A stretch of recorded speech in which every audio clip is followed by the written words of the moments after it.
going to be making a Christmas stew with Rachel and Laura from the Stony Plain Public Library. Merry Christmas! Let's get cooking!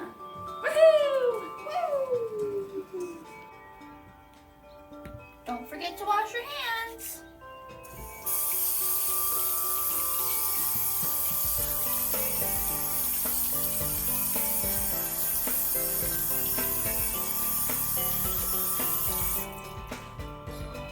Okay, so everyone, you can either make this recipe in a crock pot if you have one, and if you don't have one, you can use a pot on the stove, and you'll just have to boil the ingredients.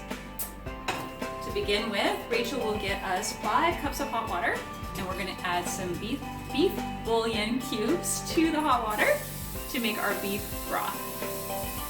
Alright, so we have our water now. If you miss any of the steps that we're explaining right now, just refer to mysppl.ca and you'll find the ingredients and for everything.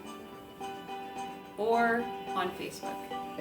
Okay, so we have our 5 cups of water. We're going to add our bouillon cubes. Go ahead, Rachel.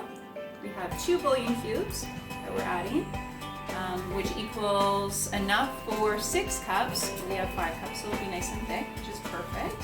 Now we're going to add our pre-cooked hamburger. It's a pound of hamburger. Go ahead, Rachel, and add that. Make sure that you get your adult to fry up some hamburger ahead of time if you're not comfortable with frying it, or have an adult present when you're doing that. All right. Okay, the next thing we're going to add is our colorful cabbage. You can buy this in a package all ready to go, so super simple. It's already shredded for you, and you just put that in, make it nice and colorful. Perfect for Christmas, so exciting. Okay, and so there was about 4 cups of that. Next we're gonna add our tomatoes. It's a can of tomatoes. Just 1 can is enough. You can add 2 cans if you want, you kind of guess, but 1 can is how much the recipe calls for. All right, and the next thing we have is 1 can of mixed beans.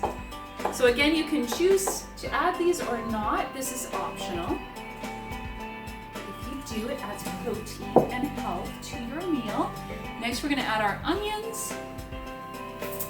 If you have dried onions like we do, then you can use a spoon here, Rachel, to get the rest of those onions out. Then 2 tablespoons of dried onions is fine. Otherwise it's 1 whole onion chopped. So get, again, your adult to chop it for you with a sharp knife. You don't want to hurt yourself.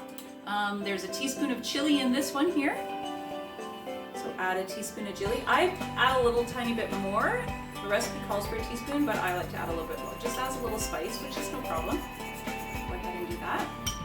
Perfect. We can get Rachel. Awesome. Okay. And then the last thing that we have is some garlic. So garlic powder, you just want a half a teaspoon of garlic powder. A little bit more is fine. Again, so this is a really fun recipe because you can kind of mix and match and add different things to it. Now we're going to just stir it up. You want to go ahead and stir it up there, Rachie? Pretty simple stuff. And the last thing that you can do if you want is you can have some macaroni. Now, I've added macaroni in the past before to this, but this time we're not going to add it. We're going to boil it up and have it on to the side, because macaroni and pasta, sometimes it expands and gets really big, and then it's not that nice in your soup if it's there for a long time. So cook it up so it's nice and firm, and you can add it afterwards as something, as an addition to your soup. All right, and enjoy. It's so good. This is a really nice meal for a Christmas afternoon. All you need to do is put all the ingredients into a crock pot and then leave it on high for 2 to 4 hours, and then maybe boil up some macaroni with it. And it's ready to go. Makes it easy. And don't forget, if you do want to do it right away, you can cook it in a pot on the stove, about 20 to 30 minutes, ready to go for you. Awesome. Little work, no mess, no fuss, and delicious.